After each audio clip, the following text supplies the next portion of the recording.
இன்றைய நற்செய்தி புனித மத்தேயு எழுதிய நற்செய்தியிலிருந்து வாசகம். அதிகாரம் 13, இறைவார்த்தைகள் 54 முதல் 58 முடிய. அக்காலத்தில் இயேசு தமது சொந்த ஊருக்கு வந்து அங்குள்ள தொழுகை கூடத்தில் அவர்களுக்கு கற்பித்தார். அதை கேட்டவர்கள் வியப்பில் ஆழ்ந்தார்கள். அவர்கள் எங்கிருந்து இந்த ஞானம் இவருக்கு வந்தது? எப்படி இந்த வல்ல செயல்களை செய்கிறார்? இவர் தச்சருடைய மகன் அல்லவா? இவருடைய தாய் மரியா என்பவர்தானே? யாக்கோபு, யோசேப்பு, சீமோன், யூதா ஆகியோர் இவருடைய சகோதரர் அல்லவா?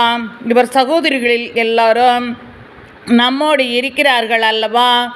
பின் இவருக்கு இவையெல்லாம் எங்கிருந்து வந்தன என்றார்கள். இவ்வாறு அவரை ஏற்றுக்கொள்ள அவர்கள் தயங்கினார்கள். இயேசு அவர்களிடம், தம் சொந்த ஊரிலும் வீட்டிலும் தவிர மற்றெங்கும் இறைவாக்கினர் மதிப்பு பெறுவர் என்றார். அவர்களுக்கு நம்பிக்கை இல்லாததால் அவர் அங்கு பல வல்ல செயல்களை செய்யவில்லை. இது கிறிஸ்துவின் நற்செய்தி. கிறிஸ்துவே உமக்கு புகழ்.